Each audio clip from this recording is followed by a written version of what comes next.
अक्टूबर महीने के static GK part 1 आज कवर करेंगे। नमस्कार दोस्तों, मेरा नाम शुभम कुमार है और आपका हमारे इस YouTube चैनल प्रेपरेशन में स्वागत है। और इस लेक्चर के एंड तक जरूर बने रहना, आज बहुत मजा आने वाला है। साथ में बहुत कुछ नया आप सीख के भी यहाँ से जाओगे। तो चलिए फिर क्लास को स्टार्ट करते हैं। The United Nations declares 2023 as the International Year of संयुक्त राष्ट्र ने 2023 को डैश के अंतर्राष्ट्रीय वर्ष के रूप में घोषित किया है। तो घोषित किया है ऑप्शन डी मिलेट्स। और ये जो रेजोल्यूशन है इसे अडॉप्ट किया था यूएन असेंबली ने, जिसे स्पॉन्सर भारत ने किया था। और इस रेजोल्यूशन का समर्थन 70 से ज्यादा देशों ने किया था।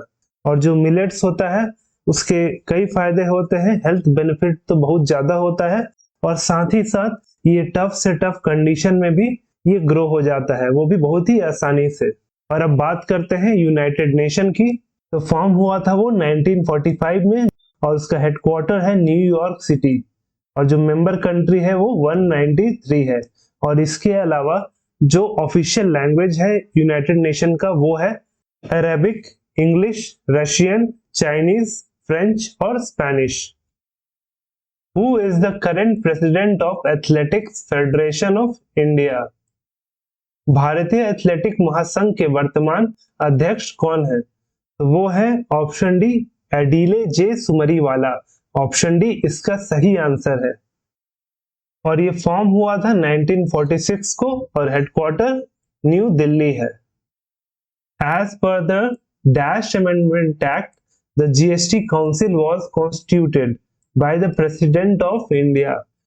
डैश संशोधन अधिनियम के अनुसार भारत के राष्ट्रपति द्वारा जीएसटी परिषद का गठन किया गया था। तो किया गया था ऑप्शन सी 101 अमेंडमेंट एक्ट के तहत जीएसटी काउंसिल का अमेंडमेंट किया गया था। अब सारे ऑप्शन देख लेते हैं। पहला है ऑप्शन ए 97th अमेंडमेंट एक्ट, जो वर्ष 2012 में आया था, जिसके तहत आर्टिकल 19 को अमेंड किया गया था और साथ में पार्ट 9B को जोड़ा गया था। और दोनों के दोनों जो अमेंडमेंट थे वो कोऑपरेटिव सोसाइटी को लेके थे। अब बात करते हैं option B 100th amendment act, जिसके तहत फर्स्ट शेड्यूल को अमेंड किया गया था। Option D 104th amendment act, जिसके तहत आर्टिकल 334 को अमेंड किया गया था, जो कहता है कि रिजर्वेशन को 10 साल के लिए बढ़ाया जाएगा for schedule caste and schedule tribe in Lok Sabha and state assembly. और साथ साथ एंग्लो इंडिया का जो 2 सीट रिजर्व होता है उसे भी खत्म कर दिया जाएगा इस अमेंडमेंट के through. Identify the writ petition used by higher courts to stop lower courts from doing an act. निचली अदालतों को अधिनियम करने से रोकने के लिए उच्च न्यायालयों द्वारा उपयोग की जाने वाली रिट याचिका की पहचान करें। तो वो है option B mandamus. Option B mandamus, जिसका लैटिन में मतलब होता है वी कमांड। ये अपने क्वेश्चन में ही इसका मतलब आपको समझ में आ गया होगा कि ये अधिनियम करने से रोकने के लिए उच्च न्यायालय द्वारा इसका उपयोग किया जाता है। और जो रिट होते हैं टोटल 5 प्रकार के होते हैं। और आर्टिकल 32 सुप्रीम कोर्ट को और आर्टिकल 226 हाई कोर्ट को ये पावर देता है to issue 5 types of writ. तो देख लेते हैं बचे 4 रिट्स कौन कौन से हैं, जिसमें पहला है हेबियस कॉर्पस यानी बंदी प्रत्यक्षीकरण। इसका जो लैटिन मतलब होता है टू हैव द बॉडी, और इसका प्रयोग होता है अगेंस्ट अनलॉफुल डिटेंशन। और फिर आता है ऑप्शन सी सर्चियोरारी, जिसका मतलब होता है टू बी सर्टिफाइड और टू बी इन्फॉर्म्ड। और ये जो होता है हायर कोर्ट लोअर कोर्ट को कहता है कि अपने जो रिकॉर्ड है या जजमेंट है उसे हमें शो कीजिए या हमें दीजिए, हम उसे दोबारा से रिव्यू करेंगे। और इस रिव्यू में देखा जाता है कि जो लोअर कोर्ट का जो जजमेंट है उस जजमेंट में एक्सेस ऑफ ज्यूरिसडिक्शन या लैक ऑफ ज्यूरिसडिक्शन या कुछ अनकॉन्स्टिट्यूशनल तो नहीं, या principle of natural justice violate तो नहीं हुआ है जजमेंट देने से पहले। तो इस चीज का रिव्यू होता है सर्चियोरारी में। फिर आता है क्वो वारंटो। ये जो होता है इसका मतलब होता है बाय व्हाट ऑथोरिटी और वारंट।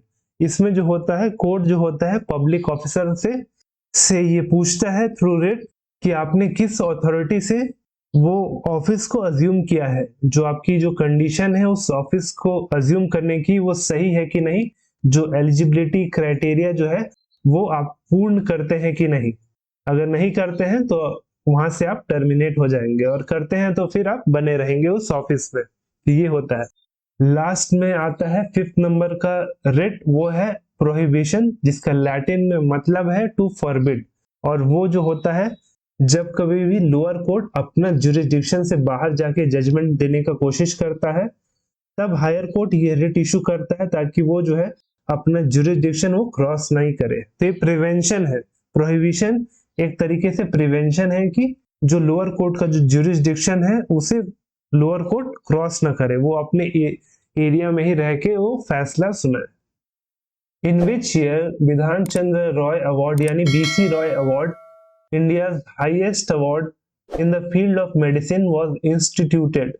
चिकित्सा के क्षेत्र में भारत के सर्वोच्च पुरस्कार विधान चंद्र रॉय पुरस्कार की स्थापना किस वर्ष की गई थी? तो की गई थी ऑप्शन बी 1962, ऑप्शन बी 1962 में। और ये जो थे former chief minister of West Bengal भी थे, और इनका जन्म 1 जुलाई 1882 को हुआ था और इनकी मृत्यु 1 जुलाई 1962 में हुई थी। और इसीलिए 1 जुलाई को नेशनल डॉक्टर्स डे के नाम पे सेलिब्रेट करते हैं।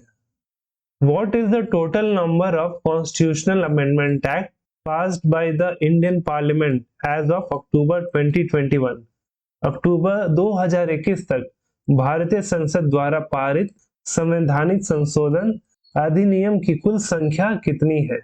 वो है ऑप्शन डी 105, ऑप्शन डी 105। और ये जो लास्ट अमेंडमेंट हुआ था वो हुआ था related to restoration of power of state, जिसे स्टेट गवर्नमेंट को पावर दे दिया गया था to identify and specify socially and economically backward classes. Who is the current president of the World Meteorological Organization? विश्व मौसम विज्ञान संगठन के वर्तमान अध्यक्ष कौन है? तो वो है option C Gerhard Adrian, option C Gerhard Adrian, जो कि जर्मनी से है। और ये फॉर्म हुआ था वर्ष 1950 में।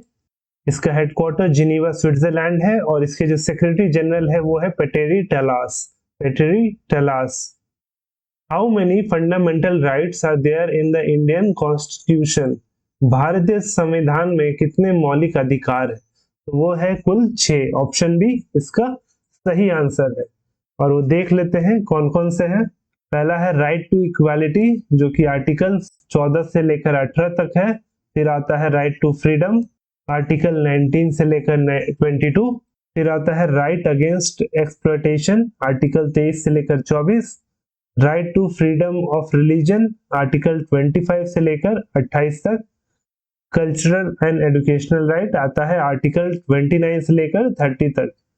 और आखिरी right to constitutional remedies, article 32, जिसे heart and soul of the constitution भी B.R. अम्बेडकर जी ने कहा था।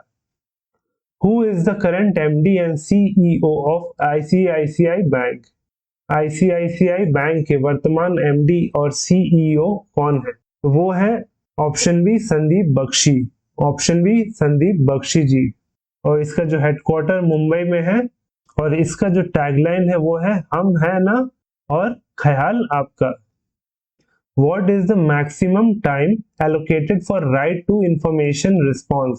सूचना का अधिकार प्रतिक्रिया के लिए आवंटित अधिकतम समय क्या है? तो वो है option C 30 days, option C 30 days. और जो आरटीआई है वो वर्ष 2005 से लागू है। जो 30 डेज है रेस्पॉन्स के लिए वो है नॉर्मल सिचुएशन के लिए, लेकिन अगर लाइफ और लिबर्टी का अगर बात हो तो उसे जो रेस्पॉन्स देने का जो टाइम लिमिट है वो है 48 hours, 48 hours. Who is the 48th and present Chief Justice of India? Bharat के 48वें और वर्तमान मुख्य न्यायाधीश कौन है? तो वो है option B NV Ramana, option B NV Ramana. और जो पहले चीफ जस्टिस ऑफ इंडिया थे वो थे H G Kania, H G Kania. और जो टोटल स्ट्रेंथ है जजेस की वो है 33 जजेस और एक chief justice of India. What is the validity period of GI tag? GI tag की वैधता अवधि क्या है? तो वो है option D 10 years, option D 10 वर्ष। Insulin that maintains the glucose level in the human body is secreted by which part of the body? Insulin जो मानव शरीर में ग्लूकोज के स्तर को बनाए रखता है, शरीर के किस अंग से स्रावित होता है? तो वो होता है option A pancreas, option A अग्नाशय। आप फोटो भी देख सकते हैं स्ट्रक्चर का। और जो इंसुलिन सिक्रीट होता है वो पैनक्रियाज के बीटा सेल से होता है। आप यहाँ पे जो देख रहे हैं ये स्ट्रक्चर, उसको यहाँ बड़ा करके दिखाया गया है, उसमें ये बीटा सेल ये रहा।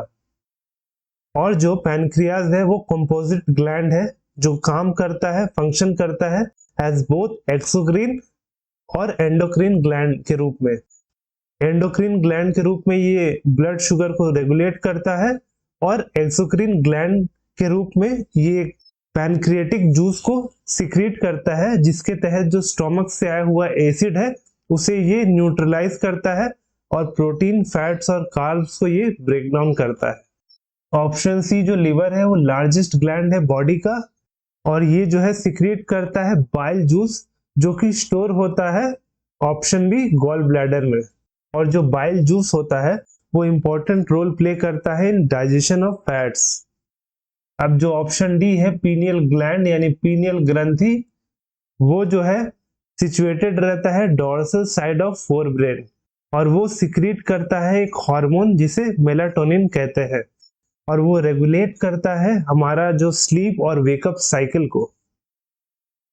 Nobel prize has been never awarded in which category? Nobel पुरस्कार किस श्रेणी में कभी प्रदान नहीं किया गया है? तो नहीं किया गया है option B music, option B संगीत में। और ये कुल जो है 6 कैटेगरी में दिया जाता है, फिजिक्स, केमिस्ट्री, फिजियोलॉजी या मेडिसिन, लिटरेचर, पीस और इकोनॉमिक साइंस। और वर्ष 2021 यानी इस वर्ष जो नोबेल प्राइज मिला है वो भी देख लेते हैं किसको किसको मिला है। तो फिजिक्स में मिला है स्यूकुरो मानाबे, क्लॉस हेसलमैन और जियोर्जियो पैरिसी को। केमिस्ट्री में दिया गया है बेंजामिन लिस्ट और डेविड डब्ल्यूसी मैकमिलन को। फिजियोलॉजी या मेडिसिन में मिला है डेविड जूलियस और आर्डेम पाटापूशियन को। पीस में मिला है मारिया रेसा और साथ में दिमित्री एंद्रेविच मुरातोव को। और लिटरेचर में दिया गया है अब्दुल रजाक गुनराजी को। Where is RBI's bank note press located? RBI का बैंक नोट प्रेस कहाँ स्थित है? तो स्थित है ऑप्शन बी देवास जो कि मध्य प्रदेश में है। ऑप्शन बी इसका सही आंसर है। भारत सरकार के कुल 4 प्रेसेस है, 4 रीजन में। वेस्टर्न रीजन में है नासिक में, सेंट्रल इंडिया में है देवास में, साउथ में मैसूर में ये है, और ईस्टर्न पार्ट में है सैलबोनी में। और इसके अलावा जो कॉइन्स मिंट होती है वो भी 4 जगहों पे होती है भारत सरकार की। तो पहला मुंबई में, हैदराबाद में 2 जगह पे, सैफाबाद और चेल्लापल्ली में, कलकत्ता के अलीपुर में और साथ में नोएडा में जो कि यूपी में है। Who is the current CEO of Coal India Limited? Coal India Limited के वर्तमान CEO कौन है? तो वो है option A Pramod Agarwal, option A Pramod Agarwal. ये फॉर्म हुआ था 1975 को और इसका जो हेडक्वार्टर है वो कलकत्ता वेस्ट बंगाल में है। What is the share percent of state government in regional rural bank यानी RRB? क्षेत्रीय ग्रामीण बैंकों में राज्य सरकारों का हिस्सा प्रतिशत क्या है? तो वो है ऑप्शन डी 15%, ऑप्शन बी 15%। भारत सरकार का इसमें हिस्सा जो है वो 50% है, स्टेट गवर्नमेंट का 15% और जो स्पॉन्सर बैंक है उसका जो परसेंट है वो 35%। Which is the closest star to our solar system? हमारे सौर मंडल के सबसे नजदीक का तारा कौन सा है? तो आप फोटो में भी देख सकते हैं प्रोक्सिमा सेंटोरी का, यहाँ पे अर्थ है और यहाँ पे ये है। तो सबसे जो क्लोजेस्ट है वो है option D Proxima Centauri, option B Proxima Centauri. और इसे 1915 में डिस्कवर किया था रॉबर्ट इनेस ने, रॉबर्ट इनेस ने। Which of the following is the highest peak in the Western Ghats and the whole of South India? निम्नलिखित में से कौन पश्चिमी घाट और पूरे दक्षिण भारत की सबसे ऊंची चोटी है? तो वो है option A Anamudi, option A Anamudi. ये लोकेटेड है केरला के इदुक्की डिस्ट्रिक्ट में और कुछ पार्ट एर्नाकुलम डिस्ट्रिक्ट में भी, और उसकी कुल ऊंचाई है 2695 मीटर, यानी 2695 मीटर। अब बाकी ऑप्शन भी देख लेते हैं, जिसमें पहला है मीसापुलिमला जो कि तमिलनाडु में है, ऑप्शन सी महेंद्रगिरी जो कि उड़ीसा में पड़ता है, और ऑप्शन डी देवीमला जो कि केरला में। Which is the largest by area union territory of India? Bharat का सबसे बड़ा क्षेत्रफल के हिसाब से केंद्र शासित प्रदेश कौन सा है? तो वो है option C Ladakh, option C Ladakh. और ये क्रिएट हुआ था 31 अक्टूबर 2019 को। और लार्जेस्ट यूटी के साथ साथ ये है second least populace UT of India. Which of the following trophy is wrongly matched with its sport? निम्नलिखित में से कौन सी ट्रॉफी अपने खेल से गलत तरीके से मेल खाती है? तो इसमें जो गलत है वो है option D Nehru trophy, option D गलत है। नेहरू ट्रॉफी जो होगा वो होगा boat race, Nehru trophy boat race के लिए खेला जाता है। तो चलिए बाकी कप भी देख लेते हैं, जैसे कि रोवर कप वो होता है फुटबॉल के लिए, डेविस कप होता है टेनिस के लिए, उबर कप होता है बैडमिंटन के लिए, और वॉकर कप होता है गोल्फ के लिए, और लास्टली जो बेस्टन कप होता है वो हॉकी के लिए होता है। Who is the current director general of national mission for clean Ganga, यानी NMGC? स्वच्छ गंगा के लिए राष्ट्रीय मिशन के वर्तमान महानिदेशक कौन है? तो वो है option C Rajiv Ranjan Mishra, option C Rajiv Ranjan Mishra. Which is the official currency of Turkey? तुर्की की आधिकारिक मुद्रा कौन सी है? तो वो है option C Turkish lira, option C Turkish lira. Capital इसका अंकारा है, और जो प्रेसिडेंट है उनका नाम है रिसेप तय्यिप एर्डोगन, रिसेप तय्यिप एर्डोगन। जो जी होता है वो एच साउंड करता है, एच, एर्डोगन प्रोनाउंस होगा। Name the person who founded national dairy development board, यानी NDDB इन 1965। उस व्यक्ति का नाम बताएं जिसने 1965 में राष्ट्रीय डेयरी विकास बोर्ड की स्थापना की थी। तो आप जो है फोटो देख के आपको समझ में आ गया होगा आंसर क्या है। इसका आंसर है option B Verghese Kurien, option B Verghese Kurien, जिन्हें father of white revolution in India भी कहते हैं। और NDDB का जो हेडक्वार्टर वो है आनंद गुजरात में, और जो चेयरमैन है उनका नाम है मिनेश सी शाह, मिनेश सी शाह। और जो वर्गीस कुरियन जी है इन्हें वर्ल्ड फूड प्राइज मिला था 1989 को, और पद्म विभूषण मिला था 1999 को।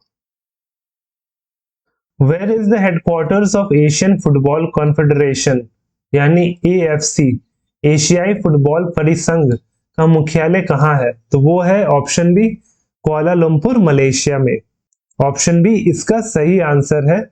और ये फॉर्म हुआ था 1954 को, और प्रेसिडेंट है शेख सलमान बिन इब्राहिम अल खलीफा। हमेशा की तरह इस लेक्चर का PDF भी आपको हमारे टेलीग्राम चैनल प्रेप नेशन में मिल जाएगा, नीचे लिंक डिस्क्रिप्शन में दिया गया है, वहां जाएं और बिल्कुल ही फ्री में डाउनलोड करें। और अगर मजा आया हो तो लाइक और शेयर जरूर कर देना, और जाते जाते चैनल का जो लाल सब्सक्राइब बटन है उसे क्लिक जरूर करना। और अगर आपको सेट 2 देखना है तो स्क्रीन में दिख रहे वीडियो को क्लिक करो।